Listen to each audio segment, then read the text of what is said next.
At Focus on Liberia, we discuss everything Liberia, from education to politics, arts and culture, entertainment, agriculture, history, religion, family, and technology. Focus on Liberia uncovers and showcases the best of Liberia and shows the world the truth about Liberia. We educate, elevate, and promote all things Liberia. We conduct interviews, panel discussions, debates, and more. Tune in to Focus on Liberia on Facebook and YouTube and be a part of the stories that make up the news. This is Focus on Liberia, and I am Dennis Ja. Hi, beautiful people in television land. This is Focus on Liberia, and I am your host tonight, Dr. Clarence R. Pearson. Look, I'm here with you tonight. A lot of things have been unfolding in Liberia, and there are a couple of issues that are trending on the internet concerning our homeland. And tonight we want to do what we call the weekend spin on Focus on Liberia with the weekend spin.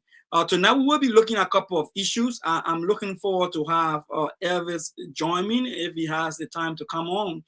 If not, I will be flying solo. So tonight we will be looking at a couple of issues. One, they don't live here.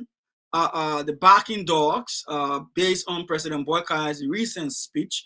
We will be looking at that. We will be dissecting and analyzing what this means for us in the diaspora.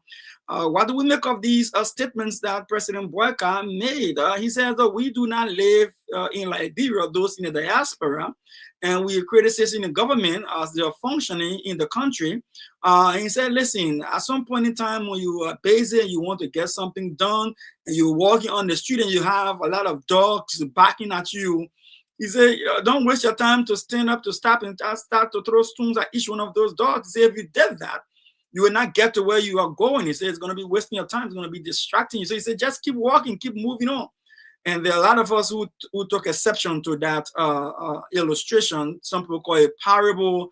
Some people call it proverb. Some people call it metaphor. We'll take a look at that tonight. Another thing we'll take a look at tonight is the issues that had to do with did Senator Konneh, Senator Konneh, disclose classified information? Did Konneh disclose classified information? We will be looking at that statement. We'll be delving into that, dissecting the issues, and looking at what did Mr. Konneh say, and what is in there that we can see and say, is this classified information or no? If it is not classified information, then why are we having a debate about it? I want to look into that. And last but not the least, the Supreme Court's conference is scheduled to hear Representative Yeke Koluba and the House of Representatives through its leadership on the issue of Yeke Koluba's expulsion. And so we want to look into that. And if you are interested in being a part of this conversation, I will give you an opportunity to call in. You can call 609-284-0546 if you have a WhatsApp number and you want to call us to be a part of this conversation. You can call this number. If you're outside of the United States, do +1 and 609-284-0546, and you will be live on the program if you want to be a part of the conversation. This number will come up, +1 609-284-0546, and I will put you on so that I can hear your view on this matter, and you can be a part of the conversation. So I'll open the lines at some point in time in the show, and if you have any contribution you want to make to this discussion, you can call in on the number. Just keep that and write that down. Call in 609-284-0546. I repeat that number again so you have it ready. It's 609-284-0546, and that's WhatsApp. It's going to be WhatsApp. If you're in Liberia, you want to call anywhere in the world, use your WhatsApp and call this number, and I will have you live on the show tonight when I open the lines. Right now, I wouldn't open the lines because we want to get into the discussion first. All right, and then after the discussion, we will open the lines. So now let's go over to the first topic that we have selected for tonight's conversation. They don't live here. So President Boakai, speaking on a groundbreaking ceremony in Liberia, he said in his speech, talking about developing Liberia, he said, look, the guys in the diaspora, I'm making a lot of criticism, I'm sending a lot of criticism against this government, and we're trying to work, but people are complaining too much in the diaspora. And he said, listen, if you want to be serious-minded person and you're doing something and you don't want to be distracted by what you are doing, and then he said, look, don't listen to backing dogs, right? And some people say it's just a parable. Now, let's delve into this conversation a little bit. But before we delve into this, there are some of you in the diaspora on your television. You may not have seen this this speech yourself. So I will play this speech for the purpose of those who are in their view us by way of Facebook, LinkedIn, and YouTube. This is what President Boakai said concerning Liberians in the diaspora. I always say, forget about the past. Don't cause the darkness. Turn the light on. We hear a lot of criticism from people, but don't mind them. They don't live here. We live here. We know what we want for our people. When you are walking a long distance and you have a lot of dogs barking at you, if you stop to throw a rock at each dog, you will not reach.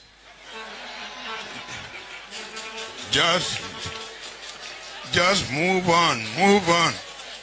Our job is to move on to build our country, make it better for our people, give them good drinking water, good roads, electricity, quality education for their children, good environment. That's the purpose.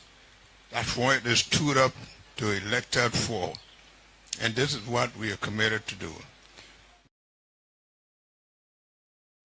Right. So you heard the president. And you know, there are others who will play this clip. They will only play to where the president say, you know, don't mind them and refer to them as backing dogs. But I decided to play the clip up to the point where the president gave his point. He landed his point where he was getting at. His point he was getting at is that we were trying to help our people. We were trying to build our country. We are trying to make Liberia better for the people who live in Liberia. But in doing so, we find out that there are a lot of criticism from outside there, so much so that I don't want you to pay attention to those criticism. I don't want you to mind those criticism.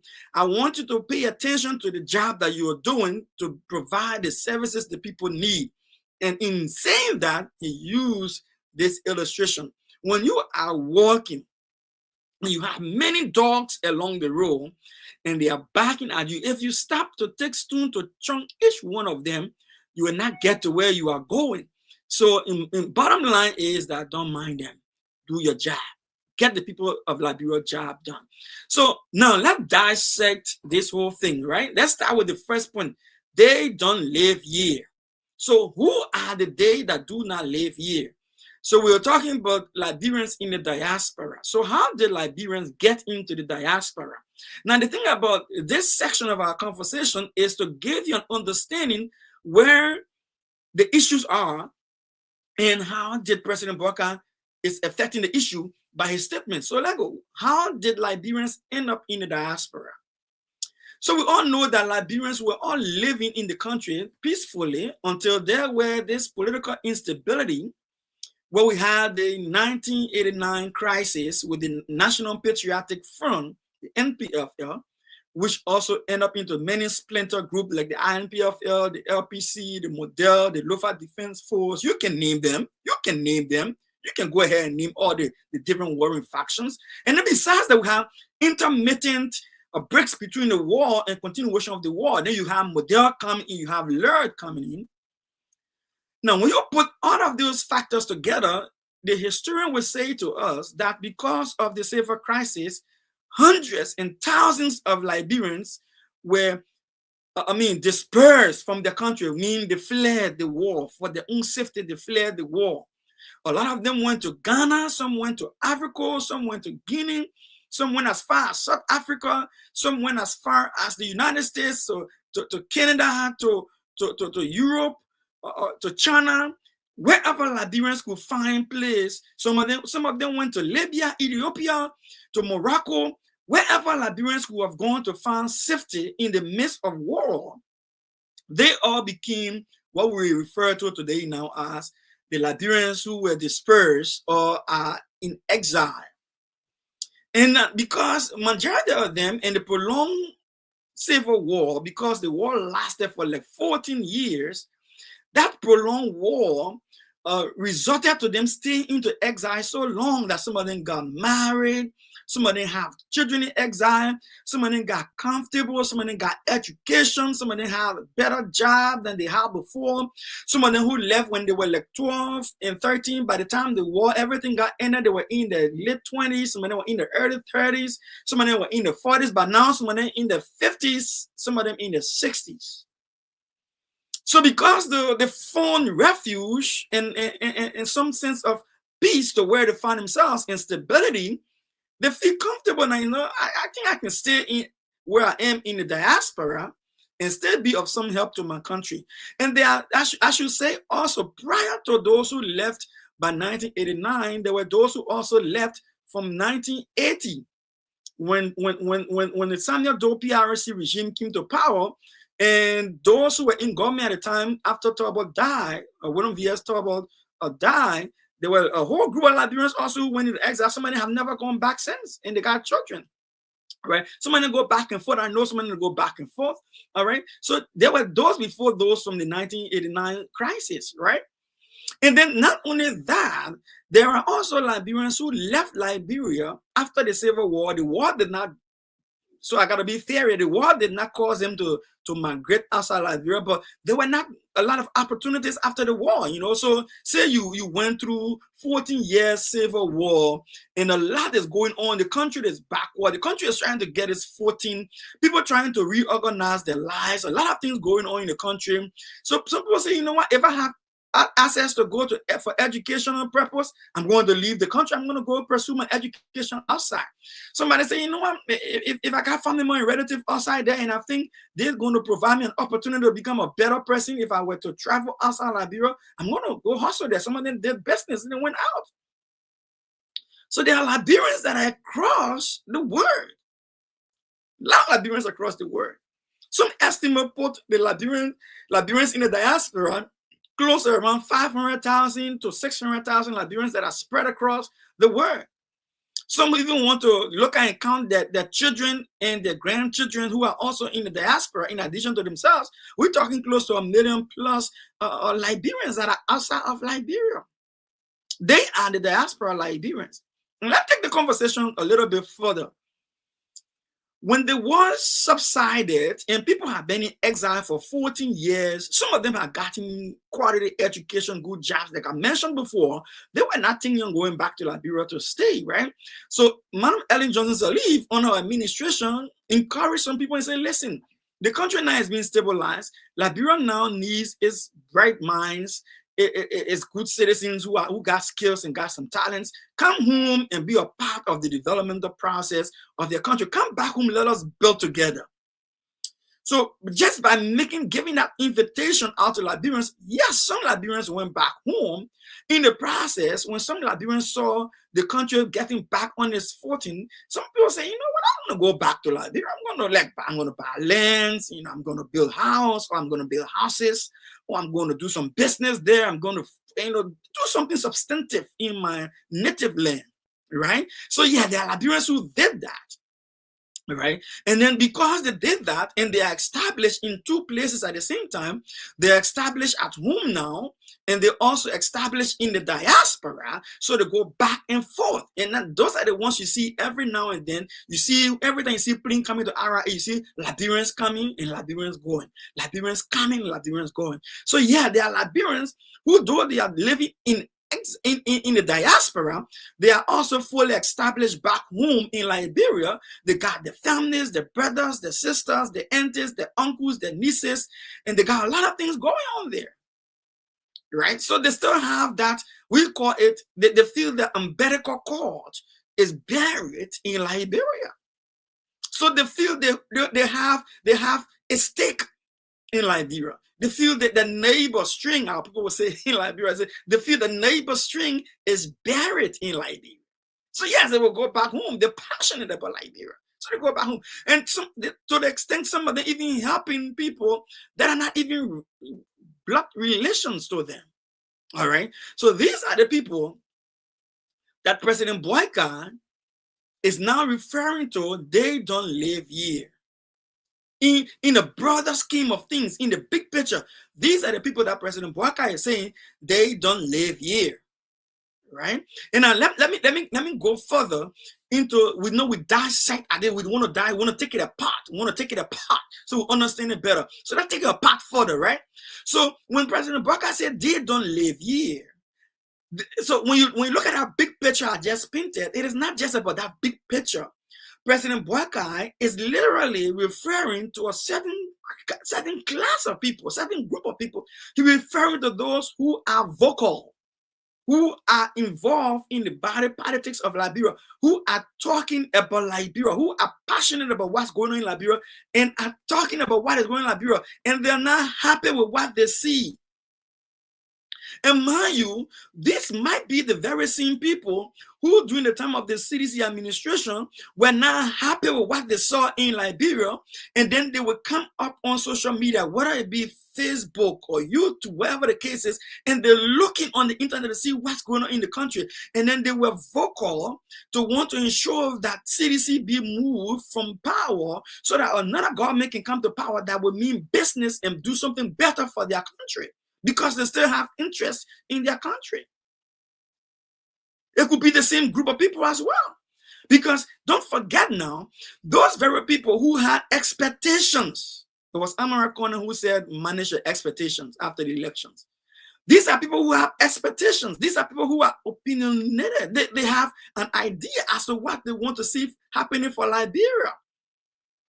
So, of course, if they are not sycophants, if they are not one of those who are party-driven, political party-driven, if they are not one of those who are individual-centered, so meaning to say, if I'm supporting President Boakai, no matter what President Boakai does, I see no wrong. If they are not those kind of people, yes, even though they supported President Boakai, even though they funded his campaign, even though they pumped money into Unity Party to ensure that Unity Party win the CDC, which was a ruling party and had access to the entire coffers of the country, they made sure that 1-2 cents that they had, they put it into Liberia to make sure that CDC leave from power so that someone else can go there. Someone they felt have 40 years of experience. Someone who said they had strong governmental experience. Someone who said they've been in government for a long time.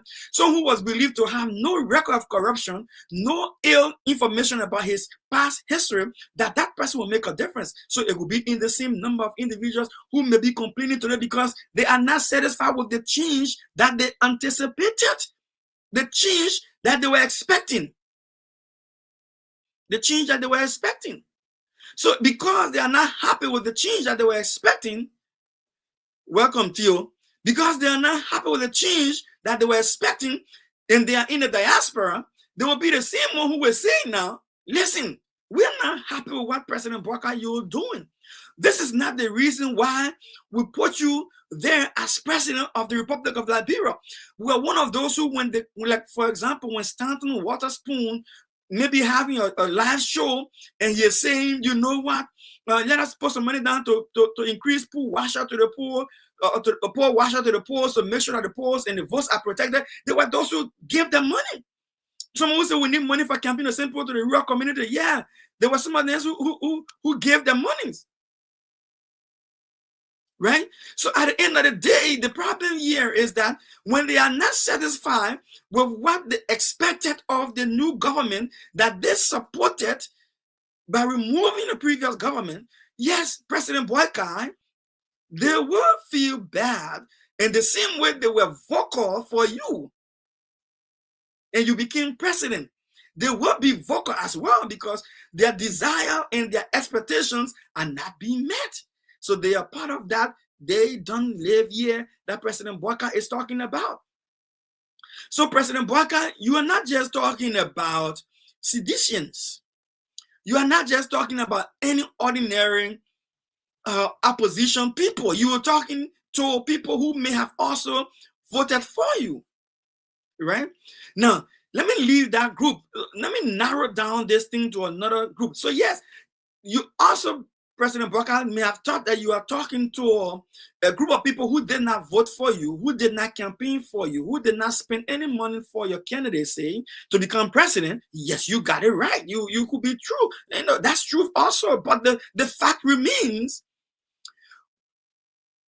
as the president of the Republic of Liberia, when campaigning is done, when your run for office and your struggle for the office is done, at the end of the day, when you win the elections and the people counted your votes and they say, Josh Manning, we are in the runoff, got 49% vote, and you got 50 or 51 point something vote, and that slim margin is there to show that, or at least half of the population voted for you.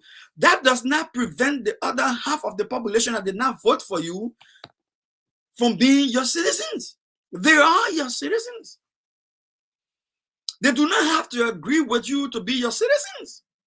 They do not have to accept your ideology for the country to be your citizen.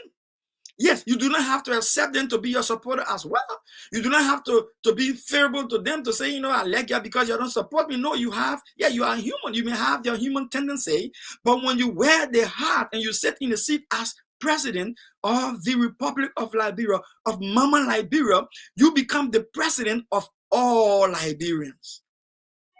Now, let's go back to the statement, they don't live here. So now that they are complaining, now we know why they are in diaspora. Too many conflicts in the country, lack of opportunities for a lot of people. People left because they want proper opportunity, they want safety for their lives. Some of them came because they want proper education, they want a better job to make a means to support their families and things back home. All right. So at the end of the day, they are in the diaspora for a reason, right? And now that they are in the diaspora, they are also having a passionate position concerning their homeland that doesn't divorce them from being Liberian because they are in exile. President Boakai, no. And they do not have to support you for you to agree that they have passion for their country. Your passion for the country and their passion for the country may not align, but they may run parallel. Let me tell you what I mean by that. It is possible, President Boakai, and the Unity Party, your vision, the arrest agenda, and someone who doesn't support your arrest agenda have another agenda, say maybe the pro-poor agenda, or Madam Ellen Johnson Sirleaf poverty reduction strategy, the Lift Liberia strategy. They may not 100% align with your own strategy, but because every one of us as Liberians have a certain love for our country, our love for our country and our plans for our country will run parallel, even though they will not meet in any form of an alignment. So that does not make us to be enemies, right? So we may run a parallel vision for the country, which means our vision run in the same straight line going forward for the same country to get the country to the same destination, but from different viewpoint, different ideology, different vision, different mission, but we all strive for the same thing. So yes, President Boakai, they may not live in Liberia, but it doesn't make them less important to the process. So, okay, so yes. So you may argue, I'm not saying that they are less important in terms of them being Liberian, but I will also say to you, President Boakai, yeah, you may not say, you're not saying they're not less important, but you see, they don't know what's going on. No, that's not true. President Boakai, in fact, the people who are in the diaspora may even know more about what is going on in the country, even more than you who are, because of your position in as the president, people shield you from so much information so that they can narrow you down to the most important things that you can concentrate on running the country. So they shield you from a lot of things. I know somebody want to argue with me and say, oh, Dr. Pearson, it doesn't work that way. You know, one time Kuda Fofana went on OK FM and she said something. She said, oh, President Boakai does not listen to all the radio stations. In fact, he doesn't even listen to the radio. That's what she said. President Boakai does not even read the newspaper. In other words, they will handpick what he will have to read, and then they would provide him the information, the briefing, the security briefing, the daily update on the situation of the country. And then he goes off of that, and he sticks to his itinerary, his business schedule. So President Boakai relies on people to bring the information to him as to what's going on out there. Why he focused on running the country? Because running the country is a tedious task. So President Boakai, no, you're not right to say that the people in the diaspora don't understand what's going on in the country, because matter of fact, they are carrying a lot of the burdens of the country themselves because they are in touch with the people back home.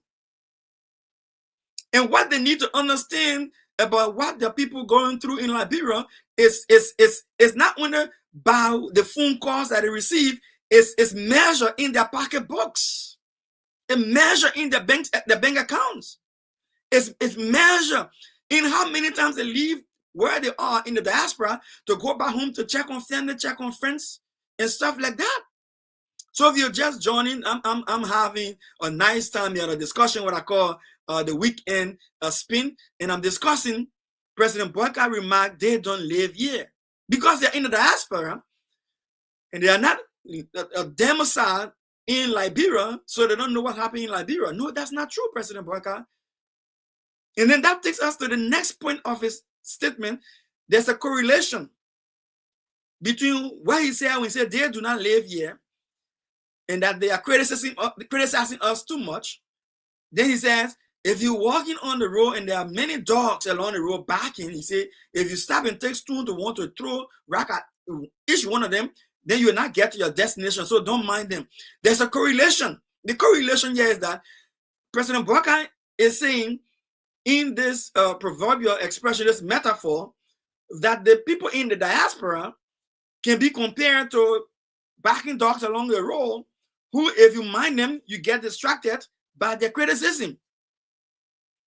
And because of the choice of the metaphor he picked, had a lot of people having a problem. The problem is not just he used a metaphor. The problem is his choice, his deliberate choice of the metaphor. Because the imagery of the metaphor presents an object within the metaphor that is not favorable to the Liberian culture, in which in Liberian culture we consider to be denigrating, we consider to be condescending, in our culture we consider to be disrespectful and an insult. Now, what do I mean when I say dog is an insult in Liberian culture? The only time someone in Liberia would turn at somebody when they are not happy with them, the President Boakai is clear in his tone, is not happy with the people in the diaspora, or some group of them, I should say, and saying, and the only time we do that when not happy with someone say, you dog, it means we want to insult you. Somebody say, oh no, he didn't call Liberian people, he didn't call the people in the diaspora dog. He gave an illustration of a dog. No. In literature, yes, he's not literal. It is not a literal statement to say the people in the diaspora are dogs, but he likened them to a dog. The characteristics of a dog. He compared them to a dog. He compared them to the characteristics of a dog. And that does not go down well with people who believe that they are just as citizens as President Boakai is a citizen. It doesn't go down well with people who believe that they are also responsible for him becoming president. And there are two things I would say about him becoming president, about these people who you consider him to be backing dogs because of the criticism. Look, what legitimizes an election is the participation in the election, the for and the against. That's the reason why it matters when the people are talking about elections results. They say they are concerned about the turnout in the votes. The turnout in the vote, whether for or against, is not the issue. The turnout in the vote is the number of persons who registered the vote and came out to exercise their vote to give legitimacy to the polls, legitimacy to the elections. So, take for instance, you have 2 million people registered to vote, or 1.8 million people registered to vote, only 500 turn up to vote. That elections does not carry as much weight as an election that 1.8 million people registered to vote and 1.2 million people voted. That elections carry more weight, even if the winner took just small margin of a victory over the opponent. That small margin of a victory over the opponent stands out as an important win because of the turnout in the vote. So, President Boakai, whether they voted for you or not, whether they elect you or not, whether they criticize you or not, the fact that these people are legitimate participants in the elections legitimize your presidency. And somebody will say, oh, you know, people in the diaspora did not vote. Well, listen, that's not true. I was sitting right now, I went and voted. I just did not want to go to vote. I had to go to register and come back. Time to vote, I had to put my way again to go there again to vote. So think about it this way.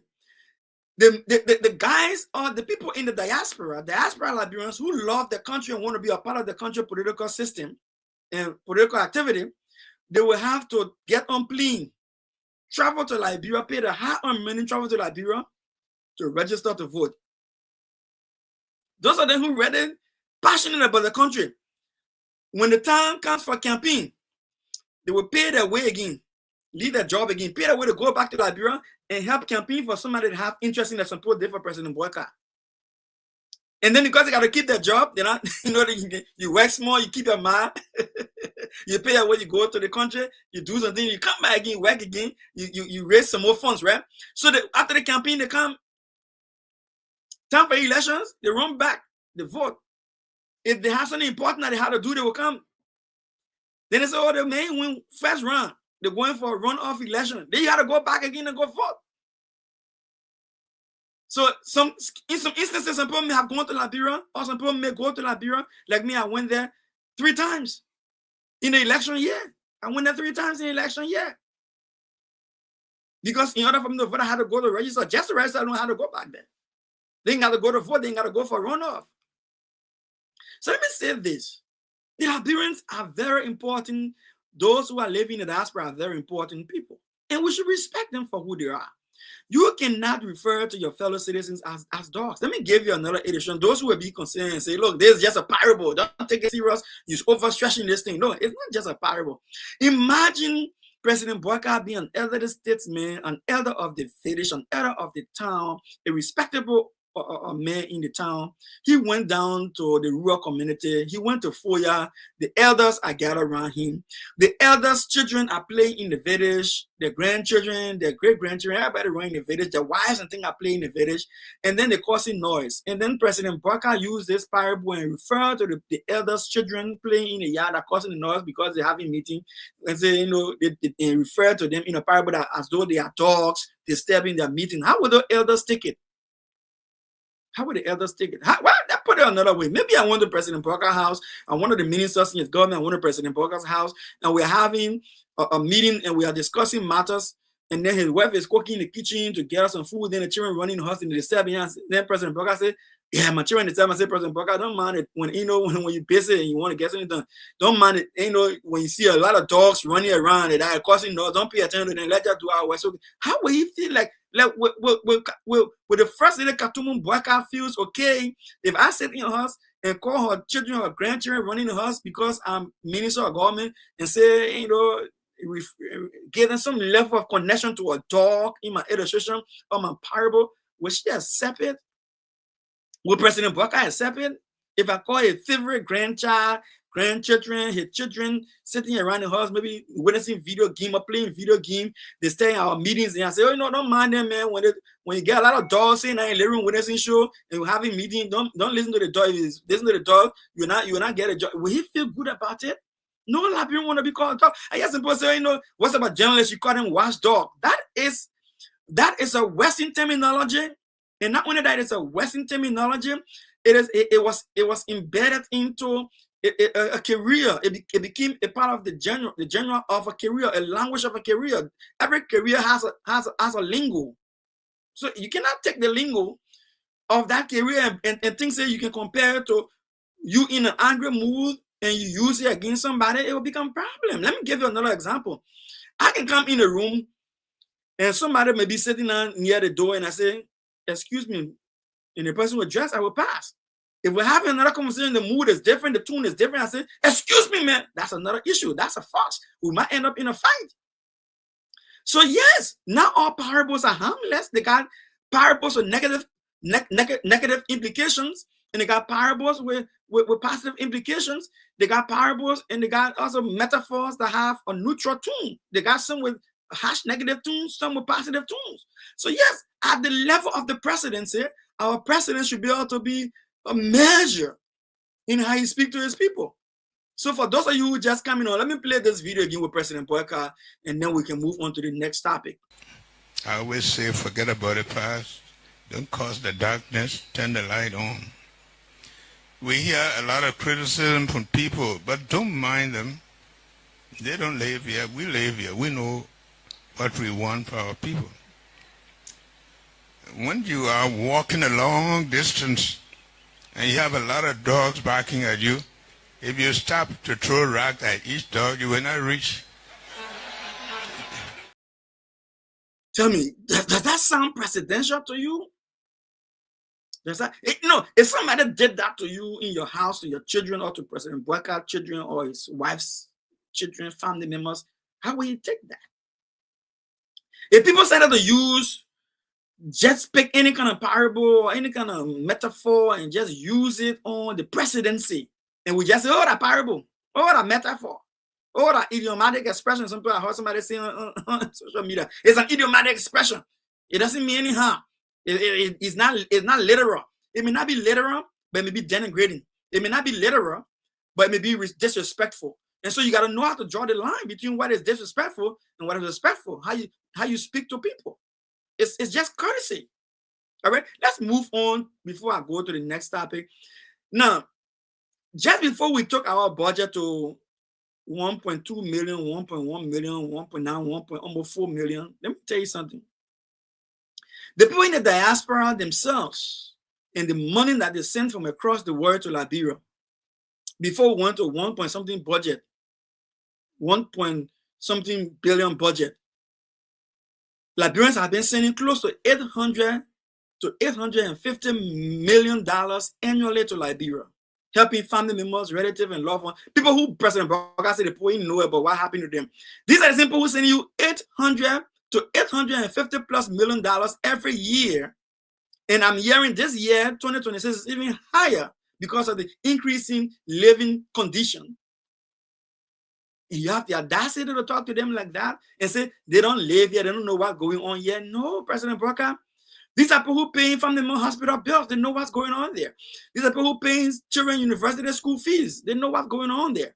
These are people who paying children grade school to kindergarten fees. They know what's going on there. And school fees not cheap in Liberia. University not cheap in Liberia. Food not cheap in Liberia. Running generator when LEC goes not cheap in Liberia. No, it's not cheap, President Boakai. No. Besides that, they are paying their own way every now and then to go back to Liberia to take care of family, build their houses along the different places that you see the development springing up in Liberia, people building, diaspora people going and building. Those developments see coming up in Liberia. Those are people who love their country, President Boakai. They may not agree with you, but they love their country. And this money I'm talking about, this 800 to 850 million I'm talking about, some now putting it to some instances it reached about 900 million sometimes. These are monies that were equal to the national budget. So in other words, where the government cannot meet the needs for its citizens, the social corporate, not social, but basic social services needs of these people, whether medical, education, and the needs. Family members are meeting it, matching the national budget. Close to what the World Bank and Central Bank say, close to 26% of the GDP of the country. Contribution by. So now, let me skip by saying this. If you don't respect the diaspora Liberians and you lacking them onto dogs, why are you calling them home to come and work, President Boakai? You did that a couple of times. You said Liberians need to come back home and work. You travel from Liberia, you came to the diaspora, you had a diaspora conference in the diaspora, you met Liberians and you said, you got to come home and can contribute towards your country. Not only that, you have a diaspora office in your office, Mr. President, and you use the diaspora office in your office and you send out memo to us. You send us one already up, you telling us, you come for December 2026, diaspora Liberian homecoming. You got it there.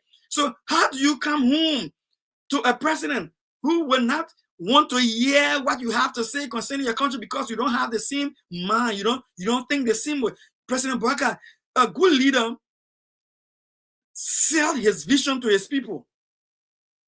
A good leader, yes, opposing views and reason with his citizens to bring them over to him by persuasion, not insult or dismissal or elimination that we see happening in Liberia now. If you're not for the Unity Party, if you're not speaking good to the government, then they start eliminating you. It's bad for our country. It's bad for our country. It's bad for our country, right? So if you're listening, this is the Focus on Liberia Weekend Spin, and I'm here talking about 3 major issues. I'm going to go to the next issue on my menu. Did Senator Konneh disclose classified information? Did Senator Konneh disclose classified information?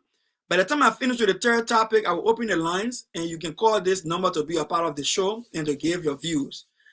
+1 on WhatsApp, +1 609 284 0546. WhatsApp.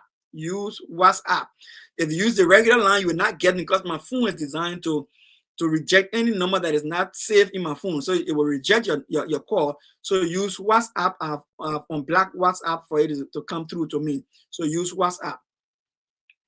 So let's go back to this thing. Did Konneh, Senator Konneh from Bapolu County, did Konneh disclose classified information? Now let me give you where we're coming from with this. Right? So President Boakai called the National Legislature back for emergency session after the closing of the regular session. So the president has in the Constitution the right to call the legislature back to office, to section, if he has something important for them to do. So President Boakai called them, said, look, I got some important things to get done. I want you to come back, even though your time is over. I want you to come back. You're on your recess. I want you to come back and to hear some very important matters. And among this important matter was central bank wants to print $79 billion new money. Now, in a whole different argument all by itself, $79 billion, I think. Yeah, billion Liberian dollars, $79 billion Liberian dollars. They want to print that. And they also have the issue with the Liberia-Guinea border conflict going on. And so they say, no, come back and let us see if we can, we also want to recast a budget. We think we get some extra money that we can spend. So we got some things we want to do, want to recast some budget and add some more money into the budget, at least $40+ million to the budget. So come back in session, we'll pay you for the extra time you come back for. And then you can do this piece of job for us. So while they are discussing about the issue of the budget, one of the things that came up, one of the conversation that came up was the issue that we have to improve on the money that we're giving to AFL. So AFL, the Armed Forces of Liberia, can strengthen itself to be able to defend the country, because we're learning very hard lessons. Yes, the hard lessons we're learning is that, for example, Guinea is right on our border. They've been there for almost a month now, and they are not leaving. Some people have left their villages and the towns. The Guinean soldiers are already now building structures along the areas that they have decided on to sleep in. So now, you know, when somebody come your land, you get a chance to better than get it from there. No, I didn't want you making plot on my land. Oh no, that my land. I want a different thing. But when you let the person sit there and build on it, and then I want a different thing you're discussing it all together now. So people saying, look, let's empower the military. Let's increase the money in the military. Suppose no, we got other things to focus on, you know, the military waiting until the next budget. The Konneh is saying, listen, gentlemen, we need to focus on the military. Guinea get helicopter, Guinea get this, Guinea get that, Guinea get the other one. Guinea army, even more than 30,000 people, the more than us, and blah, blah, blah. In Liberia, from the last time I remember, Liberia just get 2,000 personnel. So after the section, the Nima County Senator Yan Twayan said, you know what? I think Senator Konneh disclosed classified information when talking about the military in danger our security by telling the people how much our personnel are, how many people in the army. It will make us look weak to the enemy, and then they may kind of overtake the country. And, you know, they will be frisky on us, however the case might be. But the question is, did what Konneh say undermines national security, or did he disclose classified information? So he is accused of disclosing classified information. So I'm going to play what Konneh said, and we'll discuss this conversation further. All right? So right here, Konneh. We need to fix it. I hope when the right budget comes, we will give the AFL more money. Sure. Guinea is stronger than us militarily. They have between 12 to 30,000 personnel. They have 7 aircraft. They have armored vehicles. They have a navy with boats. Our AFL, no, this is to the journalists, you can Google all of this.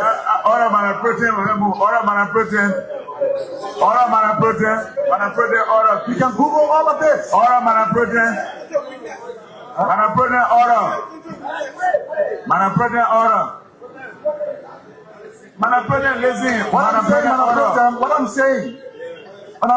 I'm saying. The 4 million we have given them is the right step, but adequate. We need to give them more money. I hope that when we discuss the budget in December, we will double the AFL budget going forward so that they can recruit. We are a mere 2,000 military. So, come on, man. We have to do that. That's that. Now, the second issue I want to talk about is the issue of the volunteer teacher. The important thing is that, for the record, our military information is not on the internet. So the information provided by Honorable Konneh is not true. Thank you. That's a lie. It's public information. It's on the internet. I can prove we asked you to clarify one issue. You went back to another topic. Said I'm almost out. It's on the internet. So the question here is that Senator Yan Twayan said Konneh disclosed classified information by telling us how many persons in our military. The question here is that information classified? Is it true that our military, as we know it, there is no record of that 2,000 number of military personnel in our military? Is it a strange information to you? Now, I want you to get this from me clearly. Madam Ellen Johnson Sirleaf came to this very United States of America, sat to a school and gave a speech in 2006. Madam Ellen Johnson Sirleaf said, in clear terms, we have begun the process of rebuilding our military.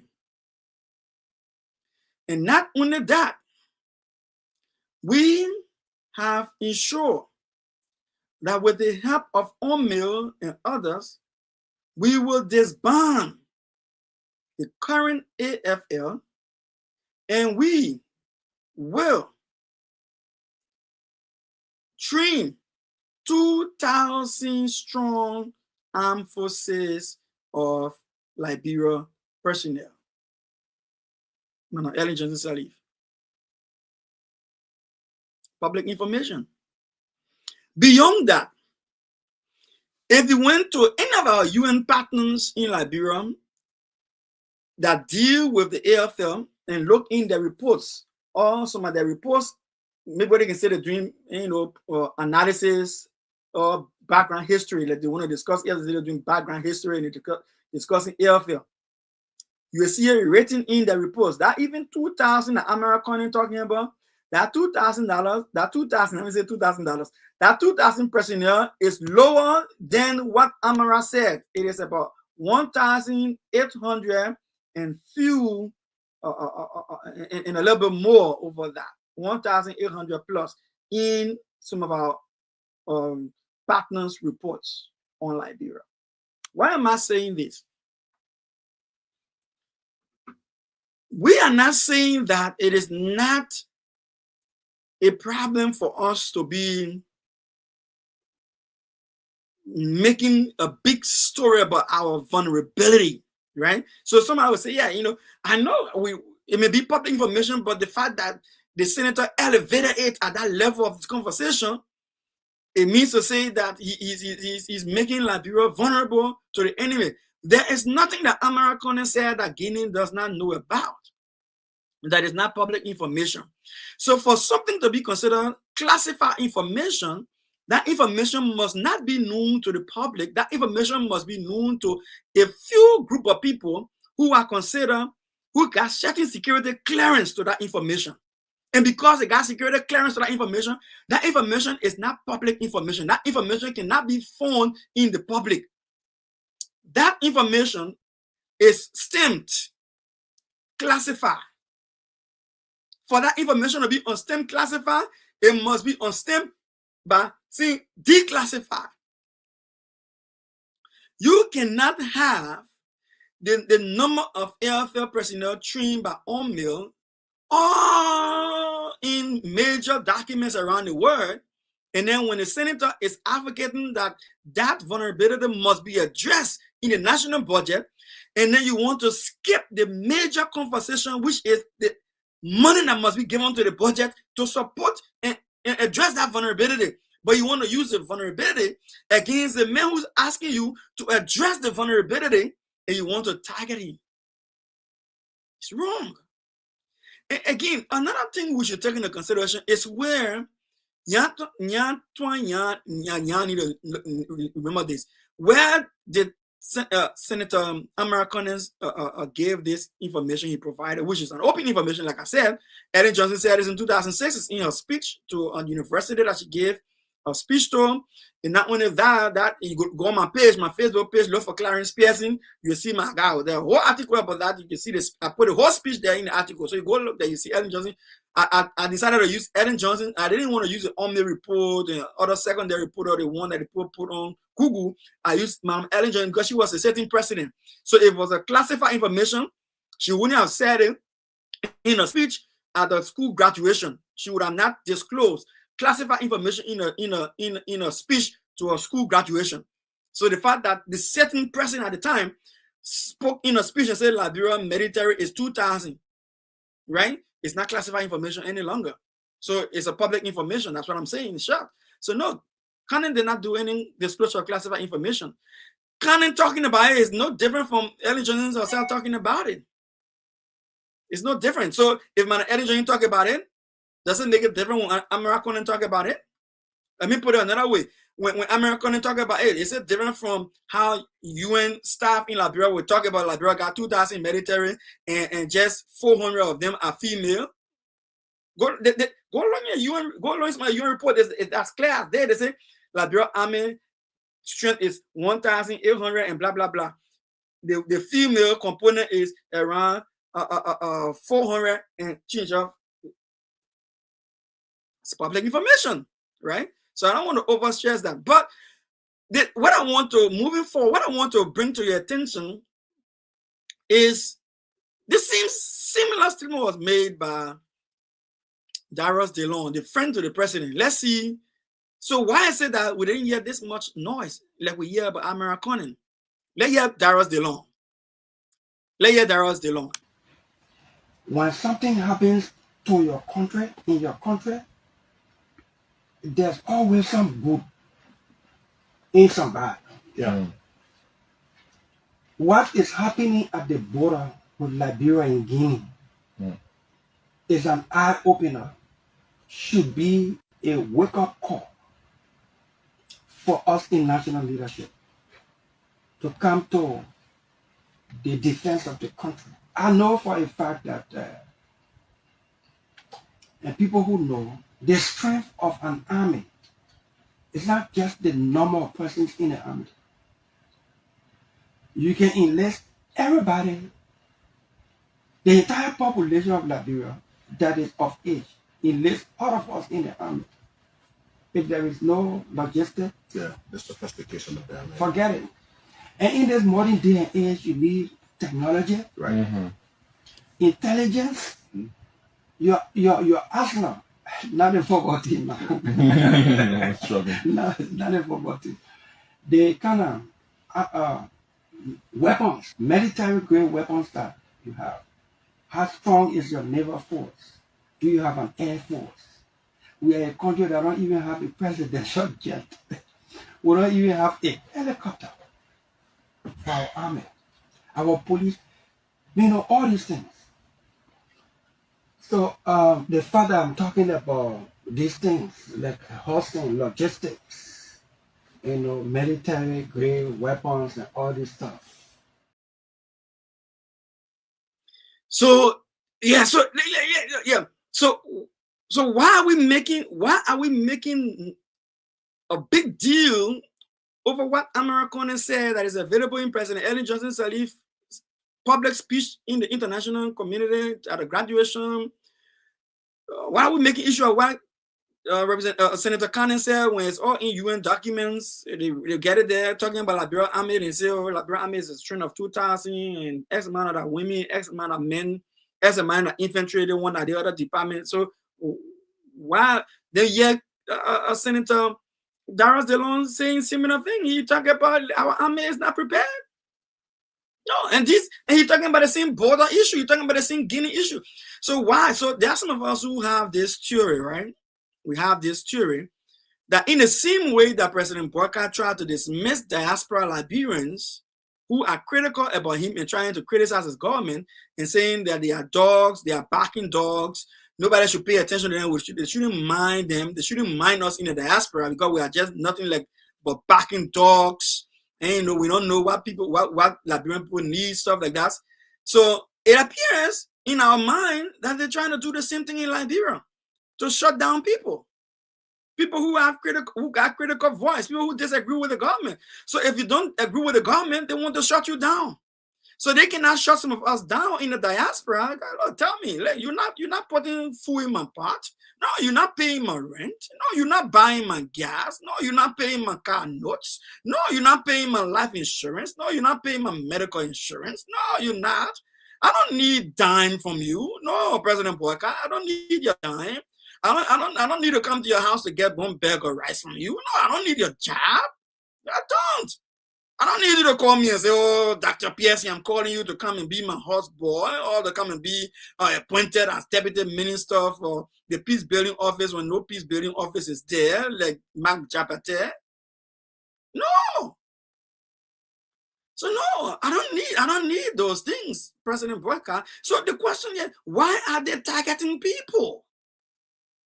And I think that's the most worrying thing from all I'm seeing here. So why can't the president tell us? Why can't the president tell the Liberian people that we've been saying on the show over and over? Why can't they, as the president brought it, why can't he come and tell us, look, Liberian people, Liberia has ownership to this land that we were talking about that Guinea came here and sat over. Guinea is infringing on our rights. Guinea is sitting on our land. And these are the documents to show that the land is for us. And I'm saying that we want Guinea. I'm discussing with international community that Guinea should leave our land and turn our land over to us. Why is President Boakai not educating us to the fact that, making us understand that the land is ours? Why is President Boakai allowing a foreign troop? If they believe the troop is a foreign troop, why is President Boakai allowing the foreign troop to be sitting on the lands of Liberia? Yeah, okay, yeah, we agree. You're doing diplomacy. No, it's diplomacy. We're undertaking diplomacy. We don't want war. Yeah, nobody wants war.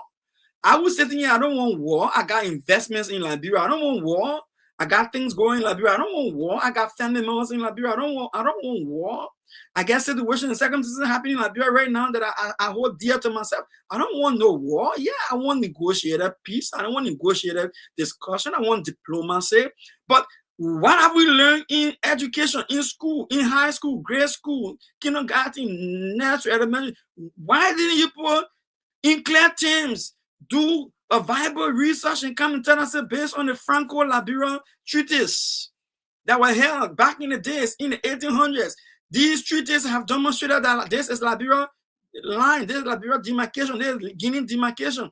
Why is it that Guinea thinks she knows her line, and we don't even have anything to show us our own line, and our government can't tell us anything? But they're chasing people who are trying to say, put money into the army, because it took our young men to take classes and go put up the Liberian flag at the Guinea-Liberian border.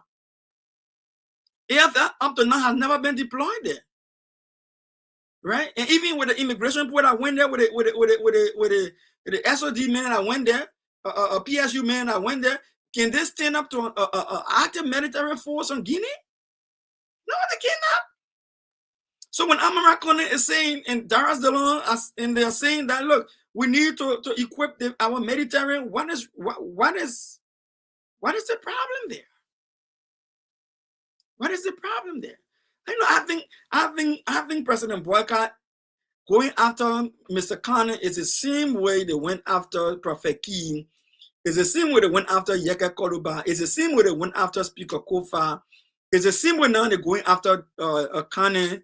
Now, just other day, Darius didn't have to walk out of the section because of the budget want to be passed in a dubious. The budget tried to be passed in a dubious. The recast budget tried to be passed in a dubious manner, and Senator didn't say, "I want to see the budget. How can I sign or pass a budget I have not seen? How can we be talking about passing the budget and voting on budget we have not seen? I want to see a copy of the budget before I can vote for it." The young man got vexed and walked out. That tension alone now brought it up to bring out the copy of the budget in his absence, and they said, "Oh, they discuss it in your absence and they sign it," wherever the case is. Well, that other they carry up to 50, from $40 million they carry up to $50+ million. Where is that $50 million going again? Obviously, it's going in the packets. Going in the packets. Because there's no accountability. The rightful place the money should go to, no, ain't going there, going in the pockets. And then when people try to be critical to ensure that people, the feet of the government is held to the fire, then we go against them and we want to eliminate them, we want to get them out of the country. We want to get them out of politics, we want to get them out of the government, we want to get them out of elected position as well. I show when Prophet Key come from in Nigeria, he will run away again and go back to Morocco. He'll run away and go back to Morocco. Because right now he's going to feel like he's a threat to the government. Because if he helped to bring the government to power, and he has been targeted and sent to jail for the same speech that he used on the CDC, that was the so-called the worst of all government that we ever had in the country, according to the United Party people. Now he can use that same speech he used on a CDC under the so-called now the better government. He went to jail. So we mean he was safe. He was more safe, or he was safer on a CDC than he is on a United Party. And the facts are there to prove that right. And now Konneh has been targeted. Yeka Koluba has been, they seen Yeka Koluba that they put his hand up and some people made some remarks about him, the loon general. The one who stand for, who got it hot for the country more than anybody else. According to Jeremiah Pia, the information minister at the time, in the campaign period, more Ali than who said the loan general. Not today. Yeka Koluba has been targeted, and we all know that it is not It is not just people voting against him. It's a regime speaker who calls himself a regime speaker who is acting on the orders of the president. They seem to be trying to close the mouths of those in the diaspora and say, don't mind them, they are just nothing but dogs. So these are disturbing patterns. These are very, very disturbing patterns. And we want to say emphatically that Liberia is not going to get better if we try to silence everybody. No. Liberia is not going to get better because it is through dialogue, it is through our differences that we are able to find the better way forward. You know, no one man has all the ideas. And I tell people this all of the time. Sometimes people don't think about this, but listen to me sometimes. When you listen to criticism and you adapt what the people are saying and you adapt the criticism and you do something and become better, nobody's going to praise the person who criticizes you. They're going to praise you for achieving your goals. So say, for instance, Konneh got up there and he said something about, putting money in the budget for the AFL because Guinea is taking advantage of us and Guinea military is stronger than our military. Instead of attacking Konneh and putting false charges against him, no. Do what the young man is saying. Tomorrow when the AFL is well equipped and well financed and have all of the logistics and the capacity that they don't want to limit them, have all the capacities that they need to defend the country against invading forces, who do you think they will praise? They will praise the very President Boakai. The same when anything happens at the border and everything goes to crap, it's gonna say it's gonna be on President Boakai. So what is President Boakai and his supporters are saying? That people should not be critical so that it helps the country. Everybody should just be bubble or dummy, or everybody should tie their lips. No, so let's hear Mr. Konneh again, Senator from Bapudu County, Konneh, and then we'll hear Darius DeLong and move on to the last topic, and now open the lines to hear from you. So let us go to Senator Konneh to hear what he said based on the accusation of Senator Yan Tuan from Nema County. We need to fix it. I hope when the right budget comes, we will give the AFL more money. Guinea is stronger than us militarily. They have between 12 to 30,000 personnel. They have 7 aircraft. They have armored vehicles. They have a navy with boats. Our AFL, no, this is to the journalists, you can Google all of this. Order, Madam President, order. You can Google all of this. Order, Madam President. Madam President, order. Madam President, order. Madam President, listen. What I'm saying. The 4 million we have given them is the right step, but it is not adequate. We need to give them more money. I hope that when we discuss the budget in December, we will double the AFL budget going forward so that they can recruit. We are a mere 2,000 military. So, come on, man. We have to do that. That's that. Now, the second issue I want to talk about is the issue of the volunteer teacher. The important thing is that, for the record, our military information is not on the internet. So the information provided by Honorable Konneh is not true. Thank you. That's a lie. It's public information. It's on the internet. I can prove We asked you to clarify one issue. You went back to another topic. I put in the chat room. Said Abomo Cyrus. It's on the internet. So his colleagues are right. He lied. It's on the internet. And besides that, Madam Ellen Johnson delivered a speech to a graduation in the US here, and she spoke on the AFL being disbanded and restructured, and the amount of men being trained were 2,000 men. All majority of the UN documents that talk about the AFL has those numbers in it, even to the latest ones as we speak right now. If you went to some of the UNOPS document or UNFPA documents and things, you will see it in there, and they will tell you the AFL numbers, and right now it's around 1,800 and a little change, and they will tell you even they were disaggregated with the females and everything. So these are public information. So yeah, he lied. So he was not praising Guinea. He was just saying the facts as well. So out of that, that's a lie. So that year, Konneh, and that year, Darius DeLong, who says similar thing, but nothing has been said about it as well.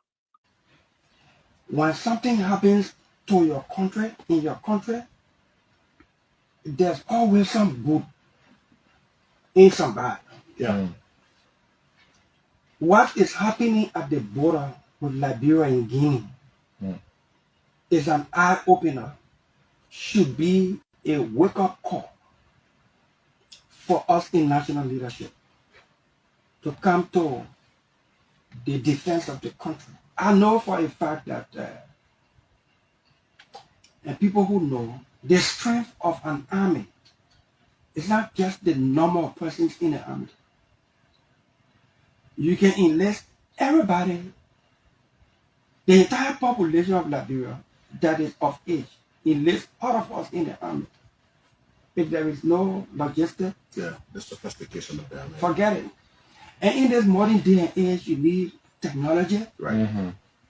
intelligence, your arsenal, not forgotten now. I'm struggling. Not forgotten. The kind of weapons, military grade weapons that you have. How strong is your naval force? Do you have an air force?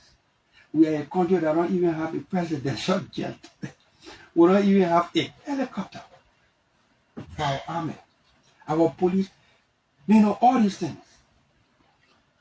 So the father, I'm talking about these things like hosting, logistics, military grade weapons and all this stuff.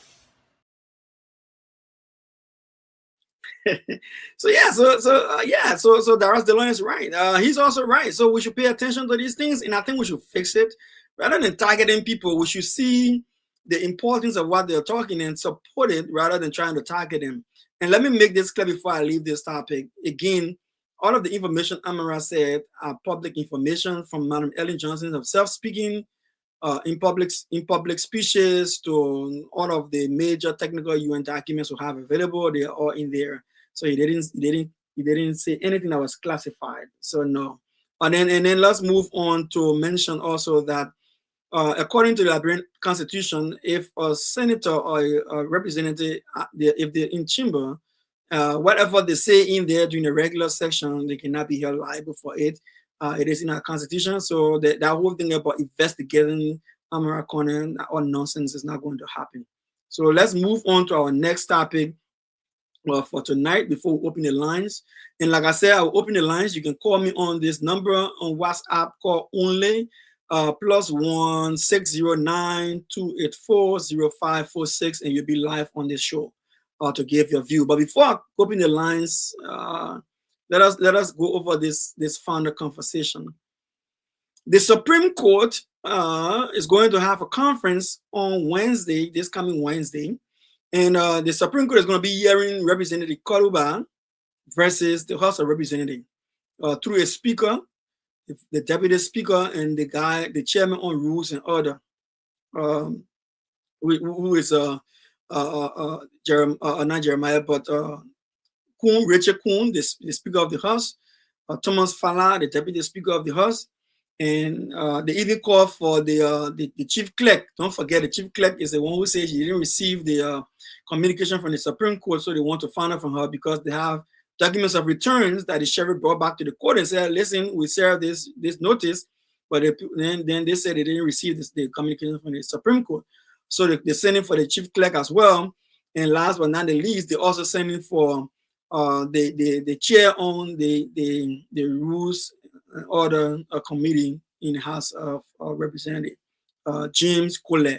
All right. So, but before we go into the James Konneh conversation, the reason why the bit of information was sent to the Supreme Court that brought about this conference is because Jacob Konneh believed he was not given due process. And so let me explain that before I put Konneh on to hear his side of the story, because I want to be fair in the conversation. James Konneh, Representative Konneh. So Jacob Konneh said that he feels that the side of the place that Guinean soldiers are, he has information that suggests that it is for Guinea. His friends in the legislature said they took that and said they want to use it against him, that he is a traitor. He committed treason by siding with the enemies. Well, clarity. according to our constitution, treason is a criminal offense. It's a first degree, in that it's a felony, one of the highest crime in the land. And there are standards that must be met to be considered a treason. First, the country should be at war, and then you side with the enemy rather, or you should try to overthrow the government. So there are specific terms and conditions for treason to happen.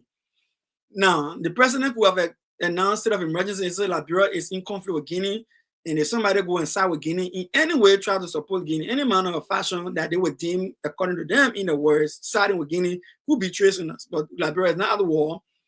Liberia and Guinea is not in any, in fact, the president said using diplomatic means, and they're not in any conflict with Guinea. So, yeah, as far as we're concerned, there's no war. The president has the ability to get into conflict, but then he has to declare state of emergency and then go to the legislature afterwards, the legislature afterwards, and talk to the legislators and tell them, say, look, this is why I took the country to war, because I attacked people because I was defending the country. He has the right to do that, right? To ensure national security. Other than that, if the situation is progressive, which means you got enough time to go through the process, he may tell the House and the Senate to get together quick and have a joint session and declare war. And then he, the president, as the executive who control the army, the commander-in-chief of the armed forces, will take the country to war. But then the legislature has to be the one to declare the war, and he can go to war. So two things can happen. The president can go to war in defense without telling the legislature to gain permission, because the country already under attack. He can go in defense of the country. He can deploy the military. He can deploy national security to defend the country. And then after that, the constitution should come to them and tell them, get a report, and then they will approve his war, right? Or if not, they will get in timeline, let know, call this thing off, and we'll make sure that we make peace on this matter. We don't have to go through crisis of fighting, so the legislature can do it. In this case, he didn't declare state of emergency. He's not in any conflict with Guinea, defending the country. The legislature have not declared any war. Representative Konneh have committed no crime. Representative Konneh was just expressing his opinion on the matter. So that should be clear. Somebody say, oh, but in his office as whole representative, he should be disciplined how he speak, he should be courteous how he speak, should be mindful. So do I support the way he talk? No. Do I agree that he should make that kind of statement? Even if he have the information, I would say no. But does it mean to say he committed treason? No, he did not. Does it mean to say that it's a crime he committed by saying it? No, it's not. It's protected speech under our constitution. All right, so that year from Yega Konneh saying now that, listen, y'all didn't give him due process. And this is why Yega Konneh said he didn't get due process. He said, I didn't get due process because, one, you leveled a crime against me. And because you leveled a crime against me, I went to defend myself. And you say my lawyers shouldn't talk, even though you told me to bring my lawyer. So then what the essence of me bringing my lawyer? Right? So why did you tell me to bring my lawyers if my lawyers will not say anything? So you say, if my lawyers decided to walk out because you're not getting a chance to say anything, so I myself, I can't say nothing in the absence of my lawyer. I can't defend myself without a lawyer. So I will leave until I can get a lawyer. And then so they say, you know what happened? He denied himself the right to due process, so they'll go ahead and do what they want to do. So they went ahead, and this is what James Konneh said.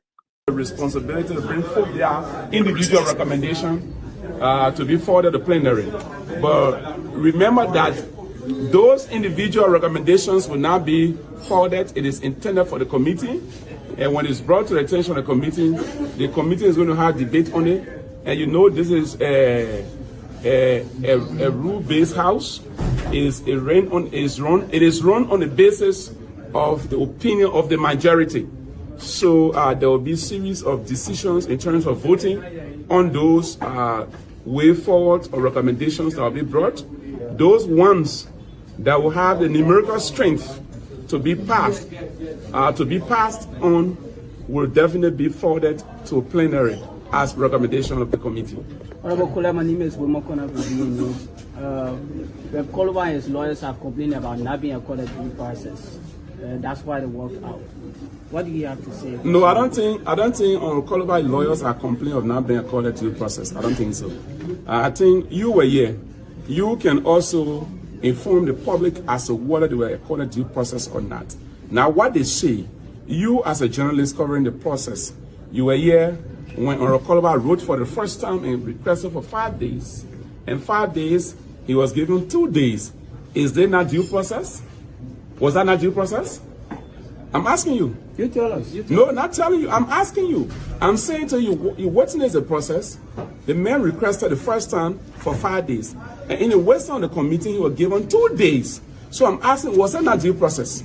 It was due process. It's part of due process. If we felt that we did not want to call in due process, we could have conducted the hearing on that same day. But we felt that the due process is a fundamental part of law, so he must be accorded his desire, even though it is not the 5 days, but granted his request in part. But I think this is the issue here. I think you need to make the public to understand. The senior counsels, including the justice that came, whom we have so much regard for them, they are saying that they have a rule that governs lawyers. That is the professional, that is the code of conduct that governs lawyers. And in that code of conduct, you cannot go to an hearing to represent a client, according to them, without being given those exhibits or documentations in which they requested for. Equally so, I'm also saying to them, as you have the code of conduct that governs lawyers, we also have the House's rule that governs us as well. In as much you don't want to go against the code of conduct that governs lawyers, I myself don't want to go against the House's rule. And we're also saying to them, it is precedent set at this legislature that a member cannot be heard through lawyers. A member their lawyers can guide them, and their lawyer can speak through them. So that's why you're not listening to what I'm saying. But if you listen, if you understand me, I just say it clear, and don't ask what I've just said to you. So please, that's why we keep reminding them to ensure that what it is this. So remember, you want to protect your rule, and I myself took oath to protect my rule as well. I cannot protect the professional conduct of lawyers, the code of conduct of lawyers, going against the House's rule. An attempt to go against the House's rule, the same way they think that they can be punished or penalized for going against their code of conduct, myself can be penalized for going against the House's rule as well. All right, so that debunk a few things quickly, right? So number one, you don't take oath to defend your House's rule. You don't take oath to defend your different rules and regulations you got in your different offices. Your oath of office is to defend the Constitution of the Republic of Liberia and to carry out that duty of defending the Constitution to the best of your ability. That's what the oath says. I am taking an allegiance and a pledge to defend the Constitution of Liberia and to carry on that duty of defending that Constitution to the best of my ability. So he's saying, and I'm hearing him like I mean, these are people who are supposed to be, when you have people being elected, or people are giving people opportunity to serve the country and represent a whole batch of people, you think you're sending forth your brightest, your best, and your brightest, as they call it. You don't think you're sending people who will go there and be ignorant of the very thing that they're supposed to go and carry out, right? So how can James Konneh be saying that he took oath to defend his rules in the House when his rules does not exist within the context of his oath? His oath is within the defense of the Constitution of the Republic of Liberia. Now, if you go to Article 38 of the Liberian Constitution, it says that both houses got the right to make their own rules, right, to govern themselves. So yes, the country getting the right to make their rules. All of them got the right to, whether the Senate or the House of Representatives got the right to make their rules. They got the right to set up committees to do the different functions, carry on the different functions, right? That he on the committee of rules and order. They got the right to create and endorse budgets and stuff like that. They have the right to carry on projects if they want to carry on projects, if they got money to carry on projects. They got the right to do those things. They also got the right to discipline themselves. Article 38 getting the right to discipline themselves among themselves. If somebody do wrong among them, you can discipline your colleague. If you have 2/3 of the majority of all of y'all together, if y'all maybe 73 in the house, 2/3 of y'all, which is 49, can vote, and then you get rid of disciplining somebody in the process. The Constitution provides for that. But at the end of that Constitution, if you have the Constitution, before you be too critical to question what I'm saying, go look it up. At the end of that Constitution, it says everything you do must be in line and meet the requirements of this Constitution. Whatever rule you make, whatever, anything you do within this power the Constitution is giving you must meet the requirements of this Constitution. And not only that, when it was making that emphasis on this Constitution, it said, and whatever you do must satisfy due process of law, not due process of your rules, not due process of your policies, due process of law. Article 2 of the Liberian 1986 Constitution says, in Article 2, it says, therefore now, if you got any other laws that you try to make or any other thing you prepare, bill, wow, anything you prepare, laws and whatever, he said, the Constitution said, when that aspect of your whatever law you make that coming help the Constitution to implement itself, that coming to help to facilitate the Constitution, he said, whatever law you prepare, when you go to execute that law and that law come in conflict with the Constitution of Liberia, says to the extent that that new law that coming to help the Constitution have gone into conflict with the Constitution, that law is null and void, meaning that law cannot stand. That law cannot stand. So now, having said that, then it goes now to what the brother asking here. Then the journalist asked him clearly. So then the man said, you didn't give him due process. They said, in our house, but per our rules, we have our own standard for due process. No, so the law does not recognize your standard, Konneh, of due process. The law recognizes due process according to law within this Constitution. And so if the Constitution does not clearly label all the things that have to do with due process in 100% detail, let me explain myself. So the Constitution provides, says, if everybody is considered innocent until proven guilty, no matter your crime, you are considered innocent until you're proven guilty. That's the Constitution. The Constitution also says no one should be held over a certain period of time without access to a lawyer. And besides that, if you want to arrest anybody, the Constitution says that person must be told their fundamental rights, that they have the right to be silent and they have the right to legal counsel. And that if you don't follow that process to tell them their rights, 1, to tell them, say, you're entitled to counsel, 2, and then you tell them you get a right to be quiet, 3, and then you carry them and you take any statement from them, you take any information from them, the laws, the Constitution says any information you gather from them, you can't even use it in court to prosecute them. Those information are considered null and void because they were not properly gotten. It's the Constitution. And so where the Constitution did not speak in detail about rule of law, then you go now to where in law they call precedent, right? So precedent means where you got confusion with the law, then you go to the Supreme Court. Where you got confusion with the Constitution of the Republic of Liberia, you go to the Supreme Court. Then the Supreme Court now will provide opinions, or the Supreme Court will be prosecuting somebody's case. Oh, I think the man violated my right on due process.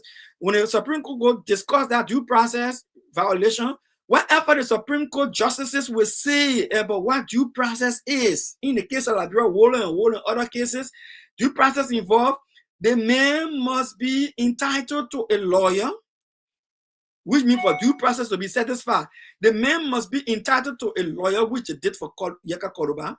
The man should hear his accuser, meaning whoever accused the man, that person must come in front of the man and say what the accusations are in front of the man. The man has the right to defend. He should defend himself against the accusations that you're making against him. The man must defend himself. And if the man does not have the capacity to defend himself, that's why they got lawyers. The lawyers will talk for him to project what his rights are under the law and to test the evidence against him, to try that evidence to see if the evidence is genuine, it has enough weight to hold him in contempt or to hold him for the crime that you're alleging him of. The lawyer will defend him to either break your defense or not your defense, your prosecution, or break your allegations apart and say your evidence is not sufficient to prosecute this man. You could do that. And then not only that, the man has the right not only to lawyer and for the lawyer to defend him. That man cannot be, unless they're on a certain jurisprudence, on a certain level of offenses, you cannot even keep the man without trying him for a long period of time. It may be entitled to due process. If you don't try to make certain number of time, the court can kick the case out. So there's so much that goes on when it comes to due process that Konneh saying just in simple thing. We tell a man, can 1 year the man say, give me 5, they say we'll get a man 2 days, not due process. No, that's not due process. The man lawyer scheme. So I get a man say, okay, I kill my lawyer. And my lawyer told me, say the man lawyer can talk for him in the house. I want a due process mean you can't, the lawyer can talk, only you will talk. At the end of the day, the man said, no, I didn't get due process. And the thing about it now, before I close and open the lines, and you can call me on this number. You can call me WhatsApp on this number if you want to contribute to this show. Call me on this number. 609-284-0546. Call me on this number. WhatsApp only. Yeah, so he's saying, listen, no, you cannot do that. Because technically speaking, for me to be able to say, oh yeah, you know what happened? I'm guilty of the things you charge me. And again, you're not saying the man offends the man did some of this other conduct in session or something like that, or maybe the man offended us in other ways. You're saying the man committed a crime. The crime the man committed, you're using somebody's letter from the executive branch of government, which is the police director, Gregory Konneh, complaining the man said the man committed some form of treasonous action. So therefore, the man should be disciplined. Now, the man must. Why didn't Gregory Konneh indict or investigate Yeka Koroba, indict him and send him to court? And then let's say maybe the court convict him of his crime, and former Speaker Kofa is in the court. And other lawmakers, including Speaker Kofa, are in court right now as we speak, and they're still going to work. They're still in the House of Representatives. Yeka Koroba, if the government felt that, if the executive branch of government felt that Yeka Koroba did something wrong, Yeka Koroba could have been charged, sent to court. Yeka Koroba go there when the court convict him. The colleagues can use the court final verdict and say, my man, because of your conviction as a felon for treason or for whatever you did that the government wrote us about, or the Gregory Konneh wrote us about, we relieve you of your position as representative. No, they did not do that. So on Wednesday, on the 29th, they will be at the executive, they will be at the Supreme Court, and the Supreme Court will be hearing a bit of information, and the bit of information filed by Yeka Koroba is simply saying, listen, I brought you a complaint, and then you did not hear the complaint, and then the people went about and do what they wanted to do. In addition to that, not only that you did not hear the complaint that I brought before you, and you told us to come before you to hear the complaint, not only that we did not come and the people went and did what they want to do, but even the communication you send them as the honorable court, this honorable Supreme Court, they did not even respect what you sent them. Right? So you did not respect what you sent them. So that's a gross disrespect to the court. And there's another thing I want to say here, right? There's another thing I want to say here. So during the time they were trying to get rid of Yeka Koroba, when they were about to vote on Yeka Koroba investigation from the Rules and Order Committee, whatever they call themselves, from Jim Konneh Committee, Speaker Kuhn said Clerk, they will receive any letter from the Supreme Court. The clerk said, no, as of this moment, we're speaking about this session, we did not receive any communication from the Supreme Court. But listen, the Constitution provides for coordination between the three branches of government. For the government to work and be effective, there has to be coordination of the three branches of government. And in the spirit of coordination, President Boakai should be able to take the phone and call the Chief Justice if there's something he wants to get clarity on. The Chief Justice should be able to take the phone and call President Boakai and say, Mr. President, I think I have an issue. I want us to have a conversation. I want us to talk. Right, Speaker Kun. Yes, Speaker Kun should be able to take the phone and say, Justice Kabal, I'm hearing that there's a document circulating that you send me a communication pertaining to some function going on at the Capitol. Is it true? Well, yeah, I send you communication. All right, you know what happened? Yeah, you say you send me communication, but I'm not going to respect it because there are three branches of government and we believe that whatever we're doing here, you can get the right to stop us. If you feel you get authority to do that, then do it. Or maybe take this thing, tell your chief clerk, reply to the Supreme Court. Tell the justice in chambers, Yusuf Kabal, that we are not going to honor we're not going to honor the citation. The rate of prohibition, the rate of prohibition, the tell them to stop what we're doing. We're not going to stop because we are a separate branch of government. We have the right to function and do our work, and our work cannot be impeded by any other branch of government. And we will go ahead and do our job. If the man feel he got any case he wants to bring against us, let him go to the courts. When you go to the court, we'll come there. So we've done that. No, but they did not do that. They show a complete disrespect to the Supreme Court of Liberia. And then where we have I have issues with these guys, because when you come to think about it, this is the thing, when you come to think about it, Liberia as a republic, the three branches of government is there for a purpose. That's why they say it is there for check and balances. Check and balances will mean that, for our state, our union to be strong, for our government to be strong, and for us as a nation to be successful at what we do, governing our people, we always sent here to lead this country, not because we are the smartest among all of our fellow compatriots, but our fellow compatriots entrusted us with these public offices so that we can represent them and do right by them.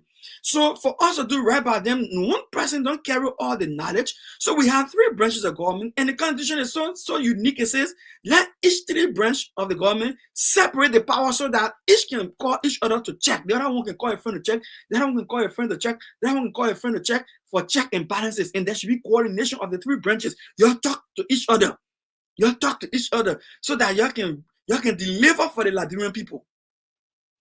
But then another group of people say, oh, you know what I mean? We're playing politics now. It's about politics. It's not about constitution. It's not about rule of law. It's about politics. But again, are we saying that politics should trump the Constitution of the Republic of Liberia? No.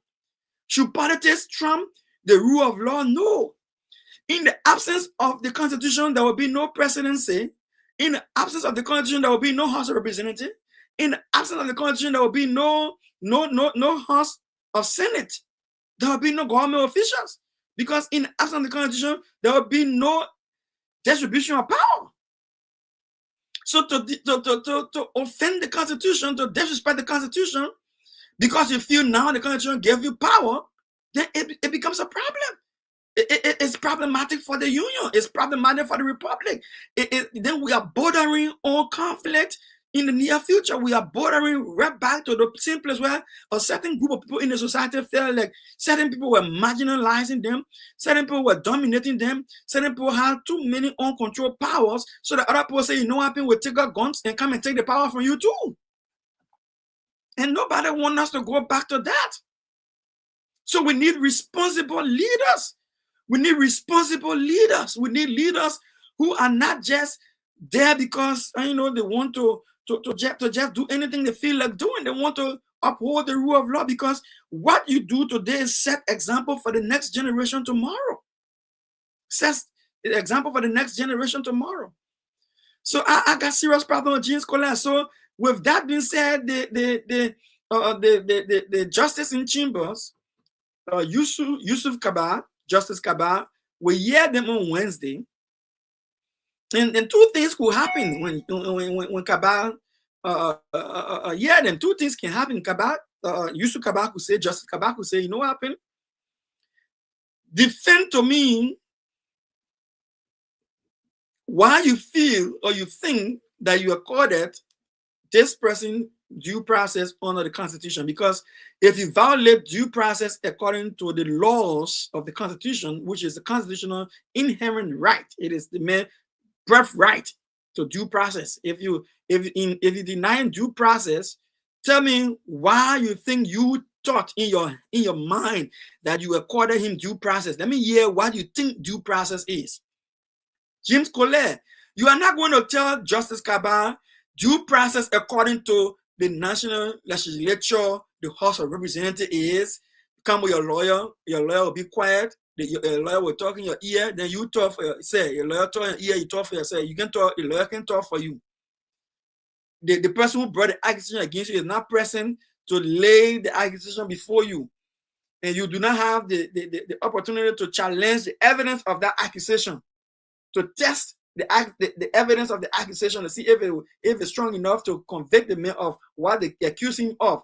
None of those things are happening. And you say, oh, we get a man, call a man, they didn't come. We gain, you say, when gain 2 days, the man came, we gain the 2 days so that due process. The man brought a lawyer, yeah, but the man lawyer couldn't talk. Yeah, the man lawyer couldn't talk. By the end of the day, the lawyer walked away that it on him, he on us. No, it doesn't work like that. It doesn't work like that. So we need to understand that in as much as we want to have is a 3 separate branches of government, the Constitution is not naive that people will try to abuse power. That's why the Constitution make it clear that somebody will be there separately sitting on the side to make sure this Constitution is followed. Executive, go execute the Constitution. Legislature, make additional laws to make this Constitution executable. Make more laws to make this Constitution executable. Executive, go and do what the legislature add to the Constitution to make it executable. Go execute those things. We now, the legislator, the Constitution says, legislator, use Supreme Court, you sit down on the side and be the watchman to see if they will follow the Constitution. Because people have the tendency, when you give people power, there's a tendency to abuse the power. So the Constitution was smart. The writers and the framers of the Constitution were smart. They say, you know what happened? Since we know we're giving a person power to go implement, we can gain the power to make a law he's going to implement. Because if the man who's making a law and going to implement it, he may bend it, then he go implement it in his own interest. So the people who making it, they will not be the one who implementing it. At the same time, the people who making the law will not be the one to say whether the law correct or the law incorrect, whether the law is fighting the Constitution or is not fighting the Constitution. So we have a separate body who will say, the lawyer face here, so they violate the actual law, the mother law of the land. They violate it, you go by, you go do it again. Or the lawyer faces to make the mother law implementable. Outside the line of the mother law, you go face it again. Or executive, you can't do that. You can't implement all the law the legislator gave because the law they gave you is not in line with the mother law. So like one of TQ nameless said. TQ Harris, rather, one of our prominent Liberians, TQ Harris, he said Liberian is sitting on a 3-legged stool. 3-legged stool means like the country chair don't get in the interior in Liberia. They get 3 legs. You sit on it. When one leg under that chair is broken, it will be twisted to the side, right? So he said right now Liberia is twisting too much, and he's right.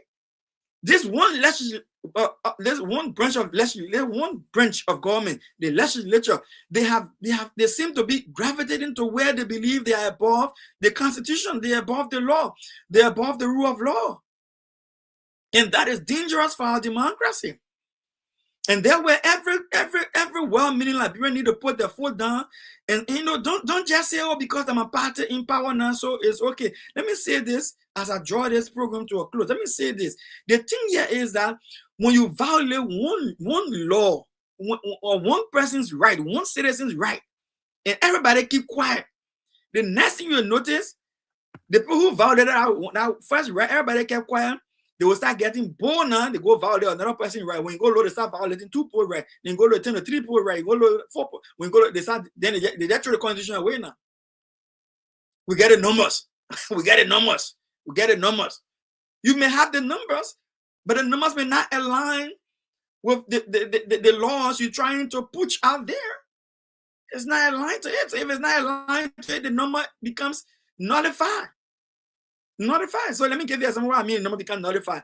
So yes, even if you got 49 votes, according to Article 38 of the Constitution, say the legislature can make their own rules, and then they can find the member guilty if they want to for cause, and they can expel them. But if you got 49 votes and you expel the person, and you went to the Supreme Court and Justice Kabase tomorrow on Wednesday, your definition of due process is not supported by the Constitution of the Republic of Liberia. It is not within the context of the organic law of the Republic of Liberia. It's not in line with the Constitution of Liberia, and the Constitution of Liberia is supreme to any other rules or any other laws.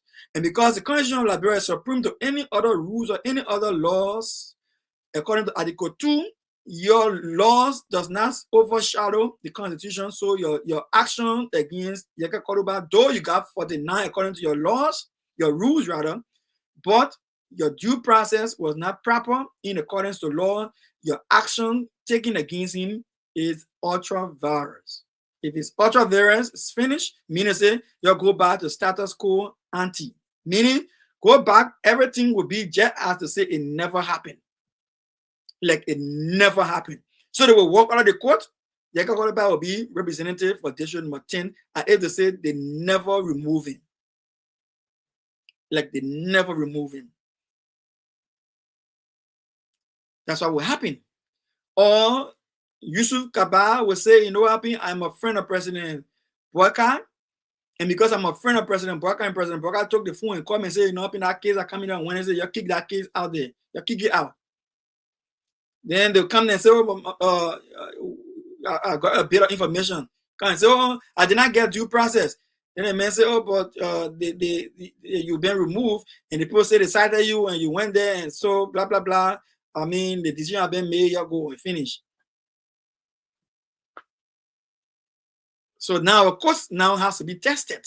This is going to test the court again. Now, I have confidence in the court. I know a lot of people will say, oh, I don't have confidence in the court. I have a lot of confidence in the court because every single time the executive violated people's rights and they went to the court was able to stand up to them and say, look, you violated the person's right, get the jobs back to them. It is the executive who will not listen to the Supreme Court and do what the Supreme Court will say. Right? So I have confidence in the Supreme Court. Let me tell you what I have confidence in the Supreme Court as well.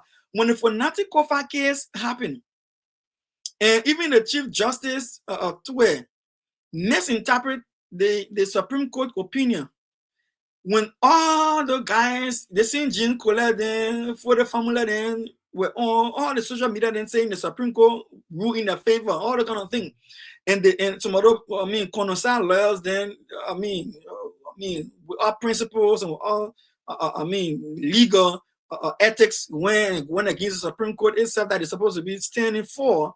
And I know they can have their opinion sometimes. I'm not saying the Supreme Court is always 100% right, but I mean, if you see black, you want it to be white, then I question your law degree.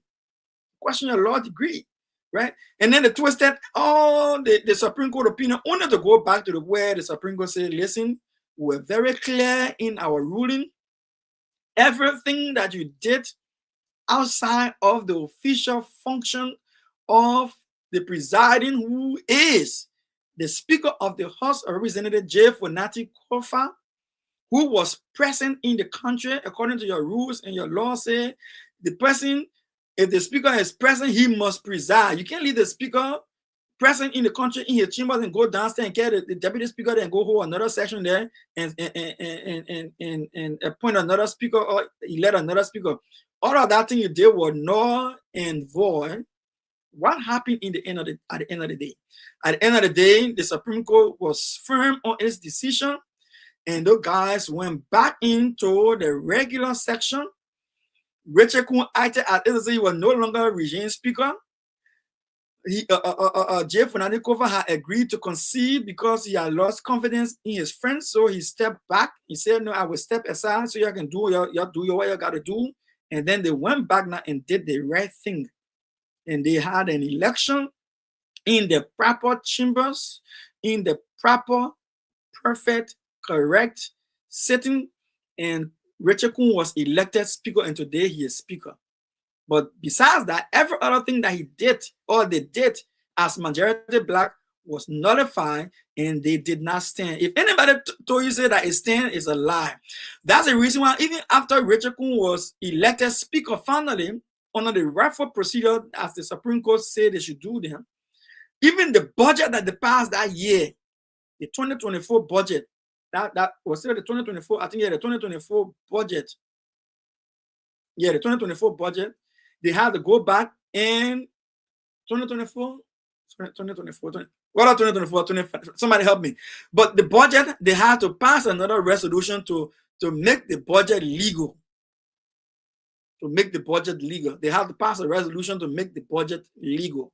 Because as far as the law was concerned, whatever budget they passed at the time they were majority black was not legal.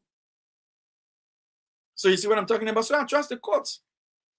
Now, another thing that could happen besides the court saying, listen, we don't think what you accorded, you got about a due process. Everything you did is notified, is null and void, it's ultra virus. You go back and go do your thing properly. Everybody will leave that room. You got about will be represented as if they say nothing happened, right? Or the President Boakai will take the call and call the Chief Justice Kabah and say, no, just kick out out of there, and Chief Justice Kabah just play a phone and just kick it out, and that's it. It's kicked out. The Supreme Court is the last place you can go if you want redress when your rights violated. It's the last place, unless you want to go in the bushes. It's the last place you got to go. So then, which means everything's over. Another thing that could happen could be this, which is the third option. The third thing that could happen, the Supreme Court could say, Yeka Koruba and these guys, what I would say here is that stay out and respect whatever process you're doing there, whatever the case is. But in this conference, let's just have a gentleman agreement. Y'all go prepare your defense and come and argue why Yeka Koruba was not given proper defense to due process. Meaning, the first time we're appearing for this conference is to just ask you whether or not you get him in due process. So now you go now, you prepare yourself for another hearing to tell me and justify by law whether you get him in due process or not. Which means you want draggy. So that will happen too. All right. So yeah, so that will happen too. So it could happen like that as well. So now it happen, you go to court, somebody just drag the case until you get tired, everything just drag until everybody like, you know, happen, just forget it. But would you get caught about forgetting? So in closing, I want to say this. Mr. President,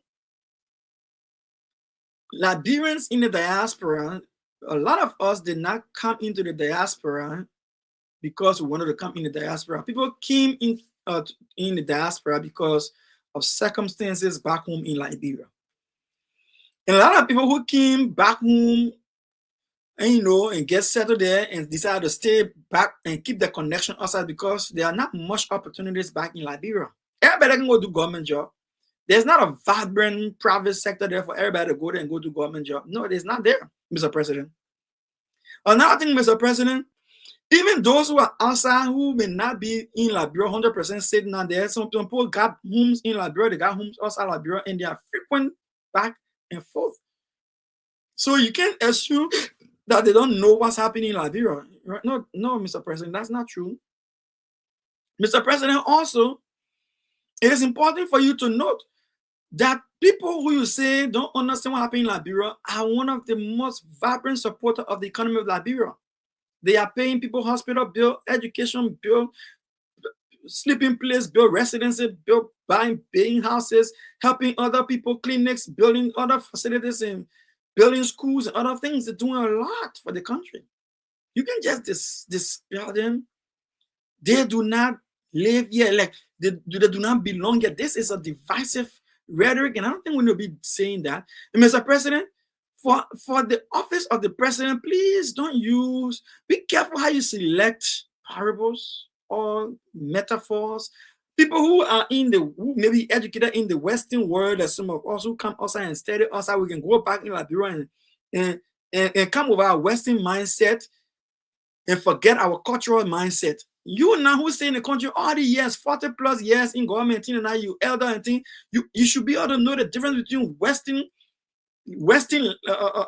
culture and your native culture. You know, you could have said, you know, when you mind the noise in the market, you will not buy your goods. That's a very good way to put it. It's the same thing. Is that don't get distracted. If you got to focus on something, focus on it. You mind the noise in the market, you will not buy your food. So focus, you know, use parables that are akin to the people that is aware, that is people is aware of, that is respectful. That shows some sense of dignity. That's the office of the president. Why if people start using all kind of derogatory parables against you, all kind of negative metaphor against you, insulting the office of the presidency, it will be the simple will be saying, no, that's not correct. You can't talk to the president like that. But you know, respect is earned, and respect is reciprocated. And you know, you want respect, you gotta give respect. If you want good language, you gotta give good language. You cannot give insult and then expect other people to clap for you. It's not going to happen. And I think Amara Konneh did not violate any classified information in Liberia. Amara said, you talk about the Guinean, everything Amara said about the Guineans are on the internet. They give a Guinean army. And not only that, everything Amara Konneh said about Liberia in terms of having 2,000 military personnel, Ellen Johnson was the first who said it.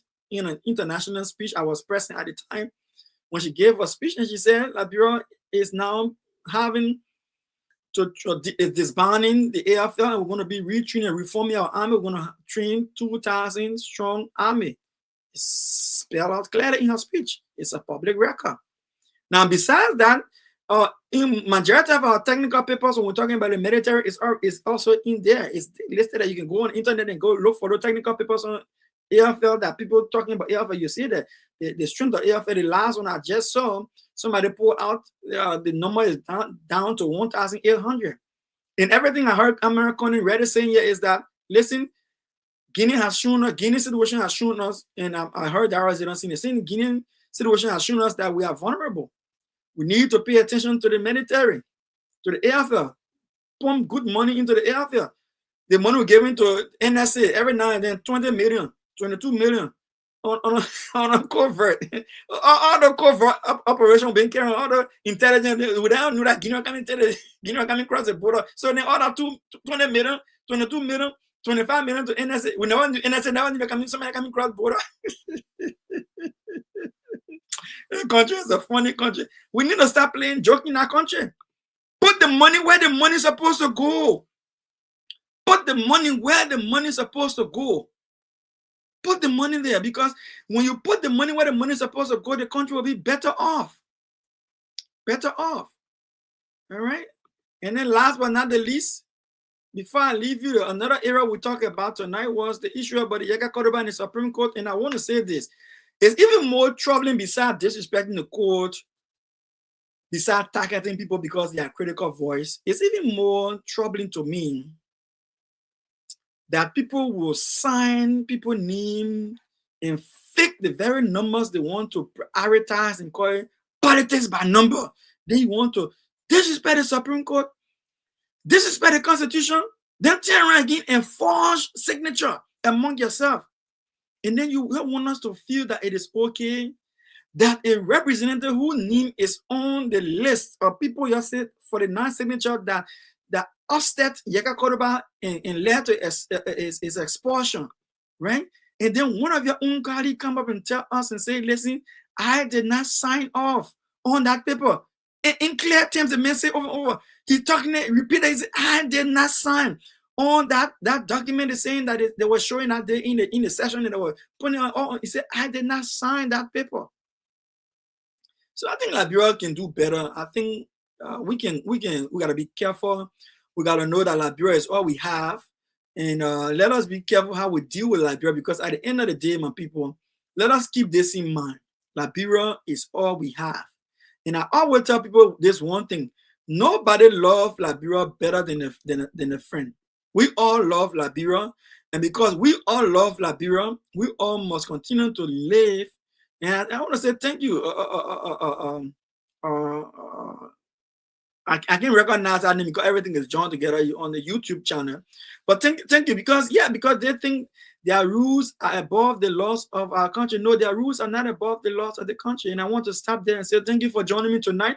It was a pleasure having you with me and for going through the night with me. I want to say, look, being there, sharing the time with me, and then contributing towards the conversation through your messaging, that was okay. And I want to say thank you. And today was just the weekend spin, and I was here all alone hanging in there. And I think I had a nice time. I hope you had a nice time too. All right, go have a nice sleep. Enjoy the rest of your day, and I look forward to seeing you during the week. And then Liberia is all we have. We don't close our session with us saying we are all Liberians in our theme song that says we are all Liberians. All right, we want to play that theme song for you. We are Liberians. Liberia is our home. Liberian people.